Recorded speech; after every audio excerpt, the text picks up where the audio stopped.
G'day, he's going. Right, what I want to talk about, or what I want to show you is some interesting rock features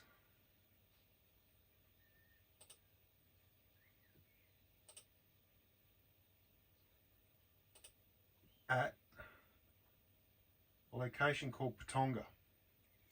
It's just up here on this ridge line.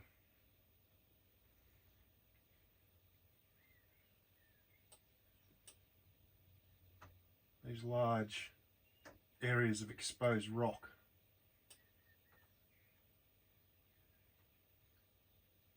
Now it's really interesting because the patterns on those rocks are really unusual, and it's taken me a few years to actually track down to what I believe to be hexagonal formations that were formed in a shallow lake that dried up. Now, being on the east coast of Australia, in order for these formations to actually be present, at the time of their creation, it had to be very, very dry. So it's what they actually call a playa. And it's spelt Playa.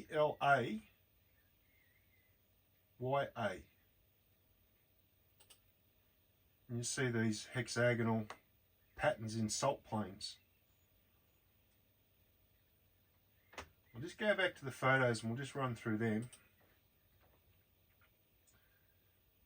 So you can see these they're odd shapes. They're not all uniform. Now I've looked at this a few times and gone searching for information on it and could find very little on the rock formations at this Patonga.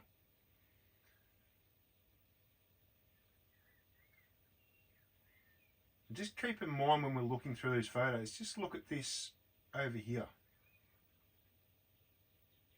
It's got little edges where this layer has come to an edge and formed.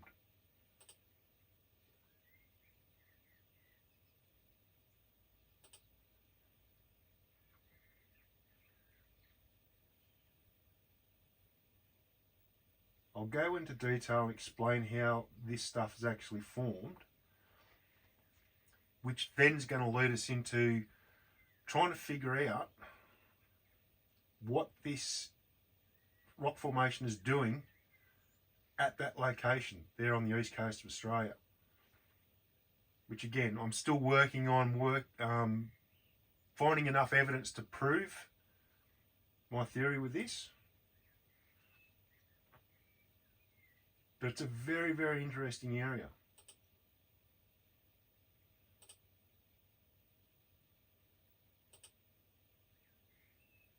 See how these ones are all drawn out. They don't have hexagonal shape to them. They've got like a long drawn out shape. And that's part of the reason why I'm leaning towards an event that actually shaped this rapidly, whereas this happened over a period of time.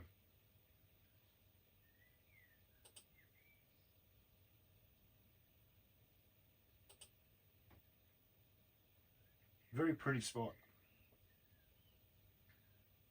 All these grass trees and what we call bush boys.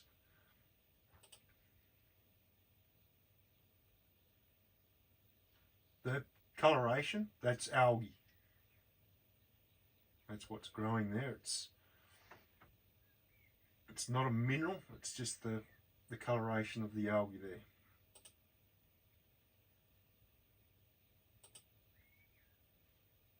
I say it just looks like that has run down and that's where it stopped running along.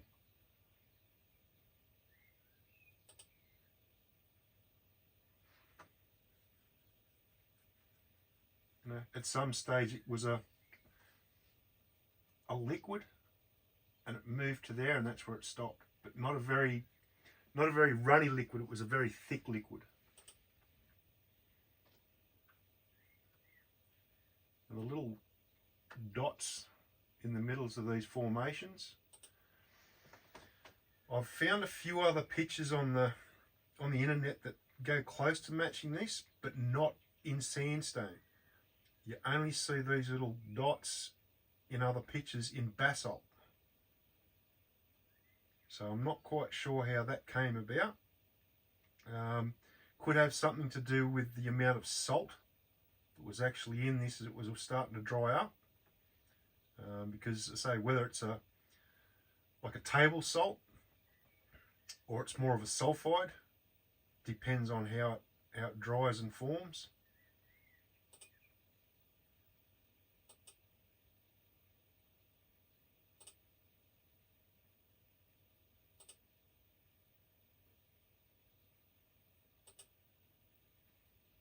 Now, again, there's your patterns and it's run to an edge, but see how there's like a defined line, and underneath that you don't have these patterns on top. And again, there is documentation, or there's been studies done that actually explain why that formation sits on top of this formation sits on top of that layer.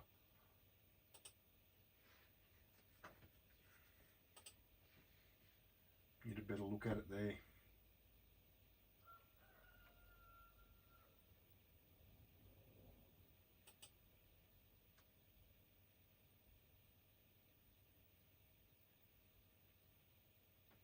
And so if you look, you can really see where all of that has just slowly moved in this direction, and it's built up and it's got that nice rolled edge on it.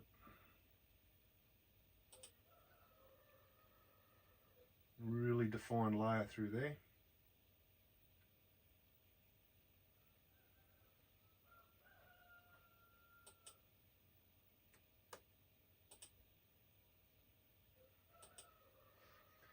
Now I can explain the patterns, that's easy. What I can't explain is the undulation, how it goes in steps, because where you find these formations in other places in the world, it is perfectly flat.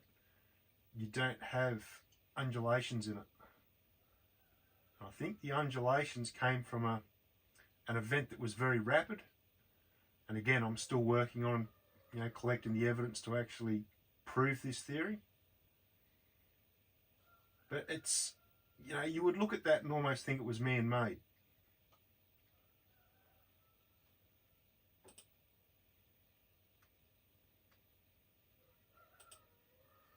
Yep, and somebody has actually lifted one of these out, and there is a distinct layer underneath where these things are sitting on top of a small, shallower layer.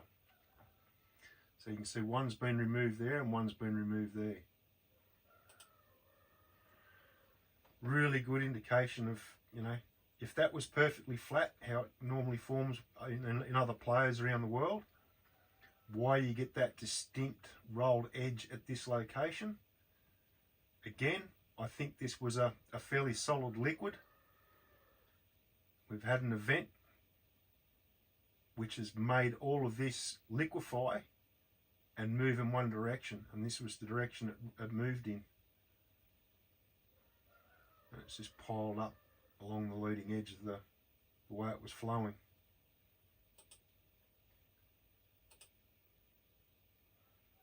I say there is real distinct drops and rises, and it's not perfectly flat. And I say if you look at the other pictures, you can see how flat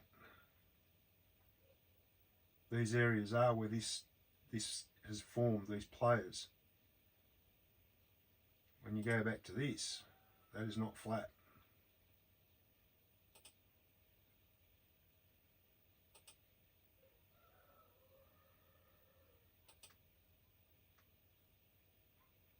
So, let's have a look at it.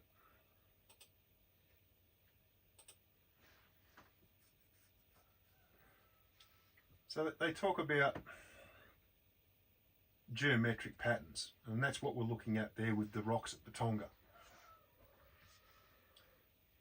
But what I'm going to explain is how we get these patterns now, and where you find these patterns in other locations in the world. So that's in Death Valley. That's in Badwater Basin in Death Valley, California.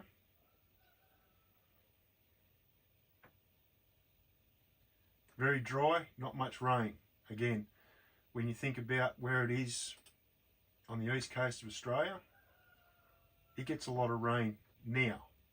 But back when this rock formation was being created, it was probably a very dry and arid location.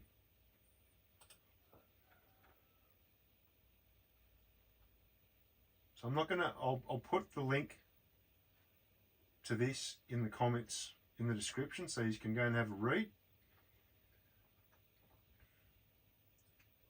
So again, it talks about whether it's what sort of salts are in this material as it's starting to dry up. So you've got your sodium chlorides, and then you've got your other sulfate salts. And again, it depends on the type of salts that are in it as to how it dries and what formations you get.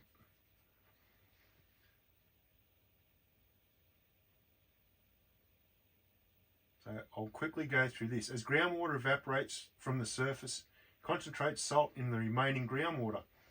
That salty water, now denser and heavier, sinks, forcing other less dense water upward.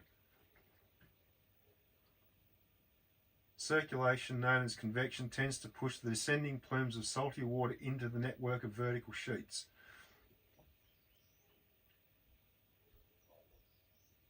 And when they talk vertical,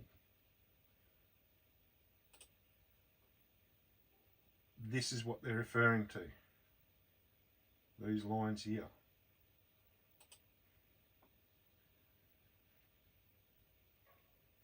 So what sits on top gets more and more salty, and it starts forming ridges. And that's the patterns that we see there at Patonga in the rock.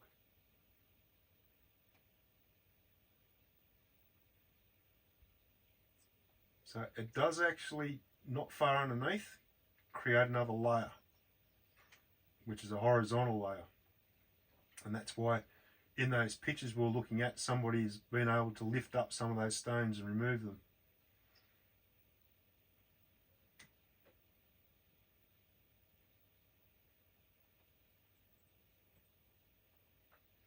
So it's an interesting little area. But the thing that was on my mind was, if that is actually a playa, which I say, with all the research I've done, this is the best answer. It's the most logical answer I've been able to come up with as to those formations. So if that area was a giant salt lake, which is a coastal one, most of the ones we have in Australia now are inland, but the one there that we're going to look at, or the one we're looking at here at Patonga, it was a coastal one. Now, again, it all starts to make sense when you actually start looking at the geography of the area. Sydney. So it's actually what they call the Sydney Basin. It sits in a basin. I'm just going to point this out a little bit better using the elevation map. So you can basically see the edge of a basin there. All right. So if this was all once a lake, and I say, when you actually look at the size of what the Sydney Basin is, it's actually very, very large. It runs all the way down below there and up above there. But what we want to look at here at the moment is just this area here. There's Patonga there, where the little hand is. So if we wind the clock back and we go back through the time, that there was possibly just a series of hills, possibly islands, and this here, this in here, was all a shallow salt lake.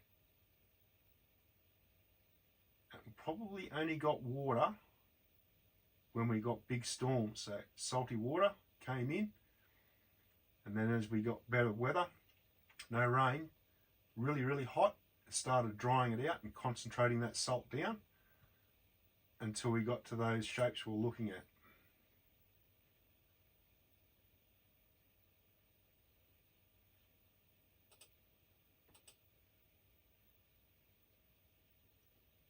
But to get this undulation in this formation,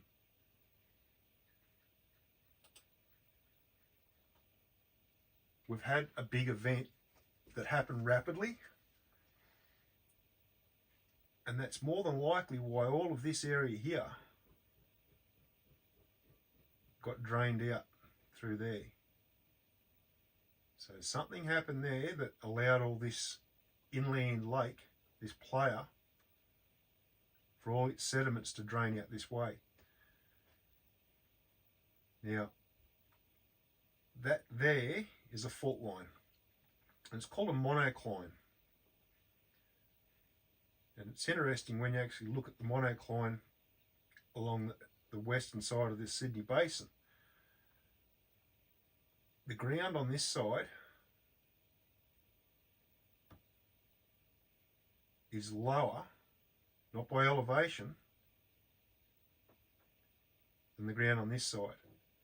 So the rock on this side has come up, so it's risen up, and the rock on this side has dropped down. So this fault line that runs all the way along means that all of this side lifted up while all of this side dropped down, which lends weight to the direction that the way that the rocks at Patonga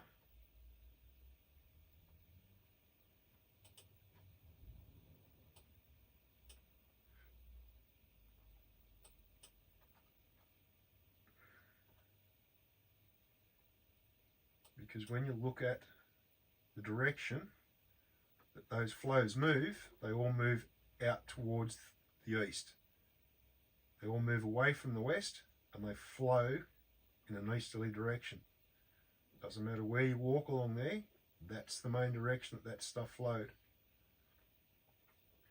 So if it was right on the edge of the playa, the inland lake, and there was still enough moisture left in the ground that we had a big earthquake and that fault line ruptured, rapidly uplifted the land, then all the sediments that were in liquefaction would have moved in this direction and then stopped.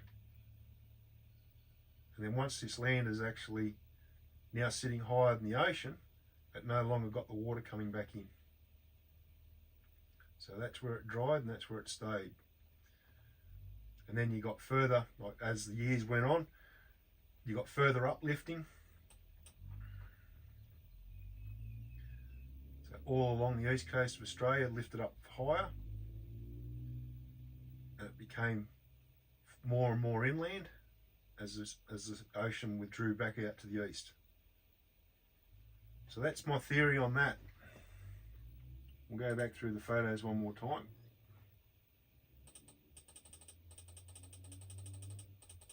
Now that I've explained it, you might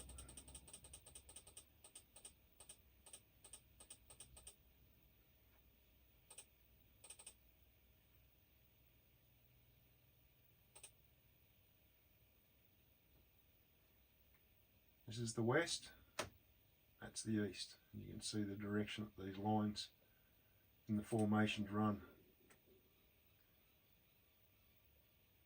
And I say, if you look at that, it's rounded on that side, goes out to a point, and it's round on that side, so it's flowed, and there's the ocean there, so again it's flowing out towards the east.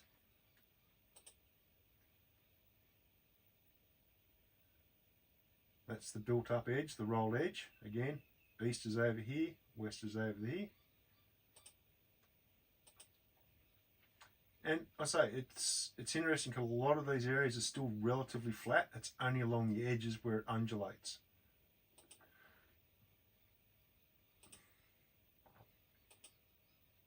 So a lot of the original hexagonal patterns in the flat areas didn't get altered that much. It was only along the edges where it actually drawn out, where it got stretched and pulled.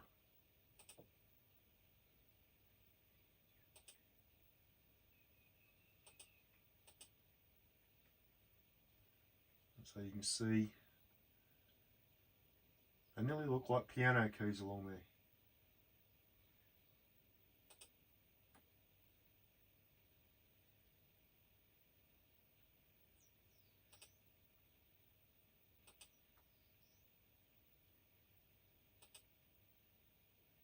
Anyway, alright, well that's it for today. That was all I wanted to share. I'm still working on another location I've looked at recently and still trying to work out what's going on there. I'm nearly certain, not 100%, but nearly certain it was a hydrothermal vent that came up in ancient seafloor. But I'm yet to confirm it, but anyway. Alright, wherever you are, get out there and get into it. Hope you find lots of yellow. And until the next video, have a good one, and I'll catch you all later. Bye.